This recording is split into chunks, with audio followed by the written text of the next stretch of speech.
श्री शिवाय नमस्तुभ्यम। महाराज, आप सभी लोग जानते हैं कि 1 नवंबर 2025 को देवउठनी एकादशी है, जिस दिन तुलसी की लकड़ी का दीपक जलाया जाता है। और यह दीपक सभी लोग अपने घरों में देवउठनी एकादशी के दिन जरूर जलाते हैं। इस दीपक को जलाने से हमारे घर में कभी धन संपदा की कमी नहीं आती है, साथ ही में दुख और परेशानियां भी दूर होती हैं। महाराज, इस वीडियो में हम तुलसी की लकड़ी के दीपक को बनाने की पूरी विधि जानेंगे और यह दीपक आपको रखना कहाँ पर है ये भी जानेंगे। सबसे पहले महाराज, ये तुलसी की लकड़ी वाला दीपक घर की जो बड़ी माता बहन होती है उनको जलाना है और सिर्फ एक ही दीपक जलाना है। इसके अलावा यह दीपक आपको देवउठनी एकादशी के दिन शाम के समय प्रदोष काल में जलाना है। यह दीपक आप देवउठनी एकादशी के दिन शाम 6 बजे से 7 बजे के बीच में रख सकते हैं। और अगर आप लेट हो जाए तो आप शाम 7 बजे से लेकर 8 बजे के बीच में भी यह दीपक रख सकते हैं। महाराज, अब ये दीपक हमको तैयार कैसे करना है, यह दीपक हमें किस तेल से जलाना है, सारी अद्भुत जानकारी अब हम जानते हैं। सबसे पहले यह दीपक घर की कोई भी माता बहन शाम होने से पहले तैयार करना शुरू कर दें, जिसके लिए आपको सबसे पहले एक मिट्टी का दीपक लेना होगा। मिट्टी का नया दीपक ना हो तो आप पुराने दीपक को धोकर उसे इस्तेमाल कर सकते हैं, अन्यथा आप एक आटे का दीपक तैयार करें और उससे ये दीपदान करें। अब जैसे ही आप एक दीपक ले लेते हैं, अब यहाँ पर सबसे ज़रूरी चीज़ आती है कि हमें तुलसी की लकड़ी की बत्ती कैसे तैयार करना है।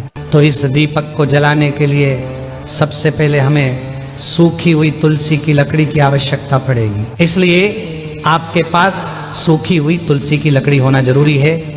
महाराजा, सूखी हुई तुलसी की लकड़ी को आप इतना साइज में तोड़ लें कि वह आपके दीपक के अंदर रखा जाए। महाराज, अभी ये तुलसी की लकड़ी सीधा हम दीपक के अंदर नहीं रख सकते, क्योंकि अगर आप ऐसे दीपक जलाएंगे तो वह दीपक नहीं जले।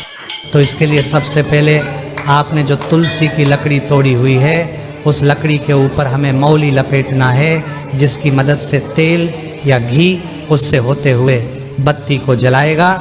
महाराज, आप चाहे तो मौली ले सकते हैं, का इस्तेमाल भी यहाँ पर कर सकते हैं। तो कोई भी एक चीज लेकर अपनी पूरी सूखी हुई तुलसी की लकड़ी में ये लपेट लें। जैसे अगर आपने तुलसी की लकड़ी में मौली लपेट ली है तो आपकी ये बत्ती तैयार हो जाती है, और इसकी जगह आप लकड़ी में रुई भी लपेट सकते हैं। अब जैसे ही ये बत्ती आपकी तैयार हो जाए, इस बत्ती को आप शुद्ध देसी गाय की घी में या तिल के तेल में डुबो लें, या जिस तेल से आप ये दीपक जलाने वाले हैं उसमें इस बत्ती को पहले पूरा भिगो लें। उसके बाद इस बत्ती को अपने दीपक में रख दें और जिस चीज़ से अपने बत्ती भिगोई है वह घी या तेल आप इस दीपक के अंदर भर दें। आप वैसे महाराज, शुद्ध देसी गाय की घी का अगर आप इस्तेमाल करेंगे तो ज़्यादा अच्छा रहेगा।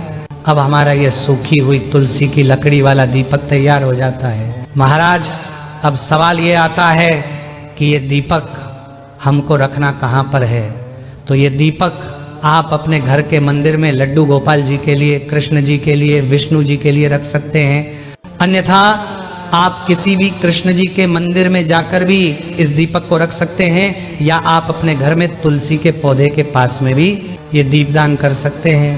महाराज, अब आप अपना ये दीपक अपनी माचिस से जला लें और देवउठनी एकादशी के दिन जहाँ पर भी आप ये तुलसी की लकड़ी का दीपदान करना चाहते हैं उस जगह पर शाम के समय पहुँच जाए। अब इस दीपक को अपने सीधे हाथ की हथेली में उठाकर 3 से 5 बार भगवान के सामने आरती की तरह घुमाकर आप इस दीपक को वहीं पर रख दें। अब हाथ जोड़कर आप भगवान से प्रार्थना करें इस दीपक को रखने के बाद में कि ये तुलसी की लकड़ी का दीपक आज हमने जलाया है, आपका आशीर्वाद सदैव हमारे ऊपर, घर परिवार पर बनाए रखना, और हमारे घर में कभी पैसों की समस्या ना आए और दुख और परेशानी भी ना आए। जहाँ पर भी आपने ये तुलसी की लकड़ी का दीपक रखा हो वहाँ पर आपको ऐसी प्रार्थना याद से करना है।